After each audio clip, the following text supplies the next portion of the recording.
Nearly 100,000 people died of fentanyl overdoses just last year alone. Here, this year, under this president, the FBI has seized 1,900 kilograms of fentanyl so far. That is a 31% increase from the same time period last year.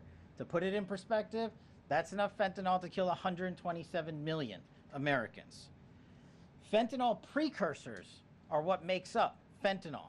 While we, the interagency, the Department of Justice, have been fighting hard to seize and stop drug traffickers, we must attack fentanyl precursors, the ingredients necessary to make this lethal drug.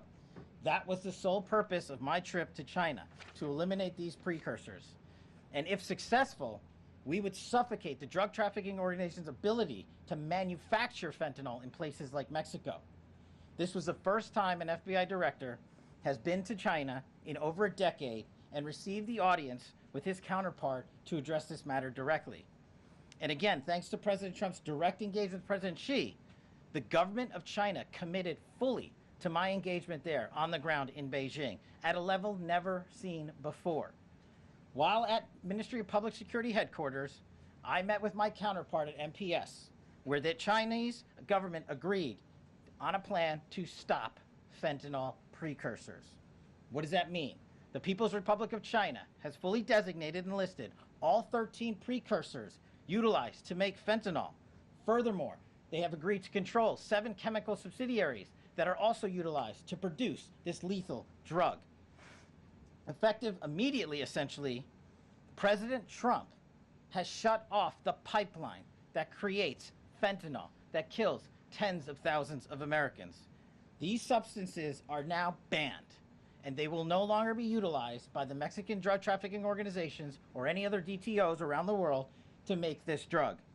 This historic achievement has saved tens of thousands of lives. This historic achievement would not have been possible without the tremendous team of President Trump, the Attorney General, the Department of Justice, the Federal Bureau of Investigation, and Ambassador Perdue in China, whose ground-level engagements were imperative to achieving this result. This is yet another example of how President Trump defends the American people, provides security for the American people, and puts the American people first. This is a historic first-in-its-kind achievement by any president to stop the scourge of fentanyl, and it should be championed by every single American. This achievement will save lives.